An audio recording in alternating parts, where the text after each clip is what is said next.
sebuah desa di wilayah Sumatera, hiduplah seorang petani bersama ibunya bernama Toba dan ibu Toba. Pada malam hari, Toba bermimpi buruk sekali. Mimpinya dia diterkam oleh seekor harimau. Dia pun langsung terbangun.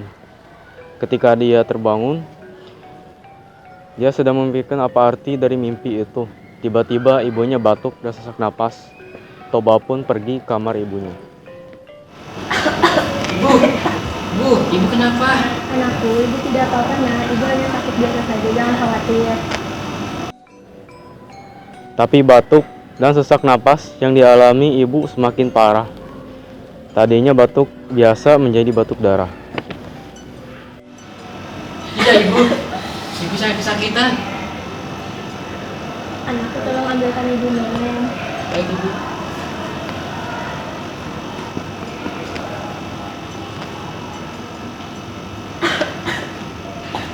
Nih ibu, minumnya.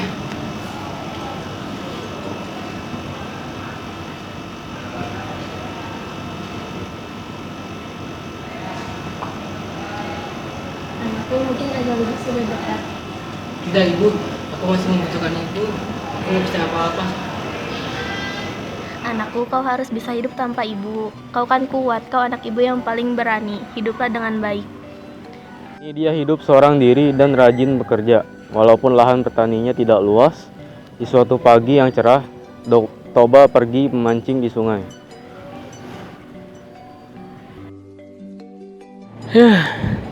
Hagadang euy. Ya Allah, mudah-mudahan hari ini aku mendapat ikan yang besar. Beberapa saat setelah kailnya dilemparkan, kail tersebut bergoyang-goyang lalu ia segera menarik kailnya. Terima kasih ya Tuhan. Kamu berikanku ikan yang besar. Dan ikan ini juga indah sekali. Sisi berwarna kuning, sinar seperti emas. Pasti nikmat sekali bila aku makan nanti.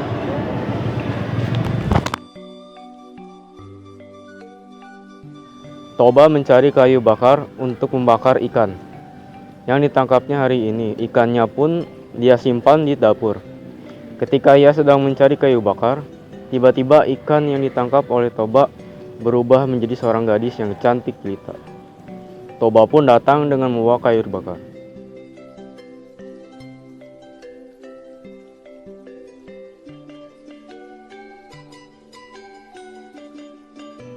Toba terkejut ketika melihat ikan di ember tidak ada. Mana ikan cantik yang upaman itu? Kamu siapa? Aku adalah ikan yang kau tangkap tadi. Aku sangat berhutang budi padamu karena kau telah menyelamatkanku dari kutukan sang dewata. Aku bersedia menemanimu dan menjadi istrimu. Benarkah? Tentu saja. Namaku Toba. Mari kita kas pulang. Aku sudah tak sabar. Tapi Toba, Kenapa? ada satu hal yang harus kau rahasiakan tentang diriku. Aku mohon kau tidak menceritakan asal-usulku yang berasal dari ikan. Karena jika masyarakat itu tahu akan hal tersebut, akan terjadi bencana besar yang akan melanda desa ini. Baiklah, percayakan hal padaku. Ayo. Saat mereka memasuki kampung Pak Toba, ada beberapa orang yang tidak suka akan kehadiran Putri. Hei Inang, kau tahu tidak? Ku tengok si Toba tadi membawa pulang seorang cewek. Alah, apaan si cewek itu dia guna-guna biar tarik padanya. Kau nggak tahu si Toba itu bupuk alias bujang laku. Oh iya ya, pintar juga kau ini. Sudahlah, lekas kita pulang, jijik aku melihatnya. Putri mendengar hal tersebut, tetapi dia mengabaikannya. Mereka pun pulang ke rumah dan menjalankan kehidupan mereka layaknya sepasang suami istri. Pak Toba merasa bahagia dan tenang. Setahun kemudian, kebahagiaan Pak Toba dan Putri bertambah karena Putri melahirkan seorang anak laki-laki yang diberi nama Samosir.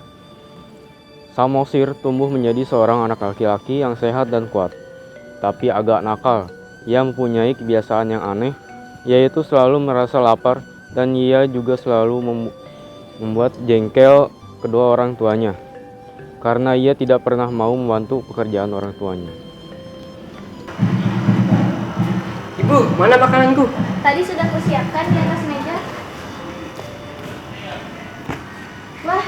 Samosir, kemana semua makanan tadi? Sudah aku habiskan, Bu.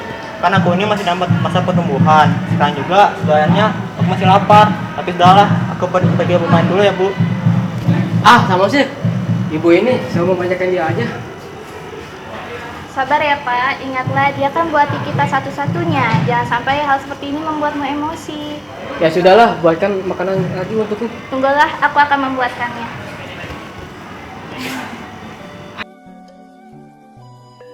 Toba masih bisa menahan kesabarannya, namun kesabaran seorang itu pasti ada batasnya. Sampai suatu ketika, Toba tidak dapat menahan amarahnya. Samosir, bantu ibu nak. Apa, Bu? Aku ini sedang asik main. Bawakan bekal ini untuk bapakmu di sawah. Kasihan dia sudah menunggu. Ibu saja yang pergi. Ibu sedang masak Samosir. Cepatlah kau antarkan, nanti bapakmu marah loh. Ibu, mau aku saja. Duduk sini.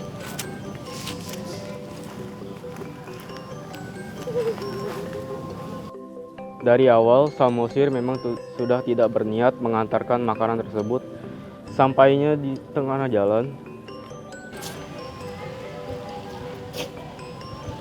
Aduh, kita sawah saja sudah membuat kelelah. Lebih baik aku makan bekal ini.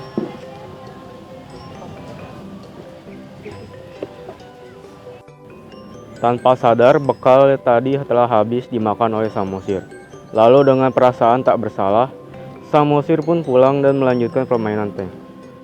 Bapaknya yang sudah kepanasan dan kelaparan menunggu memutuskan untuk pulang. Sampainya di rumah, Bah, apa kali aku? Ada masakan istriku. Kamu udah makan Samosir? Sudah, Pak. Kamu Samosir, kau kemanakah makanan bapak? Sudah masih habis karena Bapak ketika masih mengantar Bapak makanan Bapak, masih habiskan. Perjalanan ke sawah saja sudah melelahkan. Ah, masa anak ikan. Samosir menangis lalu berlari pergi menuju ibunya di ladang.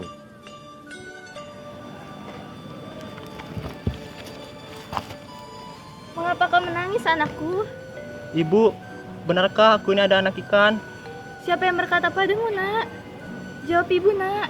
Bapak yang berkata padaku, aku ini ada anak ikan, makanya aku rakus. Bapak bohong kan, Bu? Iya Samosir, kau adalah anak ikan. Ibumu ini adalah seekor ikan sebelum ibu menikah dengan bapak. Tapi ibu minta sekarang kau tidak usah mempedulikan perkataan bapakmu. Segeralah pergi mendaki bukit yang tidak begitu jauh dari rumah kita. Dan panjatlah pohon kayu tertinggi yang ada di sana. Baik, Bu. Tiba-tiba ada suara muncul dari langit. Hahaha, suamimu sudah melanggar janjinya. Sekarang kamu tidak bisa hidup di muka bumi ini. Kau harus meninggalkan muka bumi ini. Kau harus kembali ke tempat asal kau, yaitu di sungai. Kembali menjadi ikan. Kau tidak berhak lagi tinggal di sini. Cepatlah kau pergi ke sungai. Setelah mendengar suara goib, seketika itu juga Samosir dan Putri lenyap tanpa jejak dan bekas. Tiba-tiba langit menjadi gelap dan turun hujan yang sangat deras seperti petir. Ada apa nih? Saya tidak tahu. Tidak biasanya hujan deras seperti ini. Aku rasa akan terjadi Menimpa desa kita. Lama kelamaan jika kita di sini akan tenggelam. Ayo kita pergi ke tempat yang lebih tinggi. Ayo. Tapi sepertinya semua sudah terlambat. Karena sungai di tengah kita akan meluap. Akhir cerita.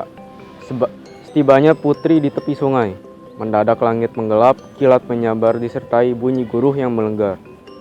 Putri kemudian melompat ke dalam sungai. Ia berubah menjadi seekor ikan besar lagi. Toba tak bisa menyelamatkan dirinya. Ia mati tenggelam oleh genangan air. Lama-kelamaan, genangan air itu semakin luas dan berubah menjadi danau yang sangat besar. Di kemudian hari, orang-orang menyebutnya Danau Toba, dan pulau kecil yang berada di tengah-tengahnya dinamai Pulau Samosir.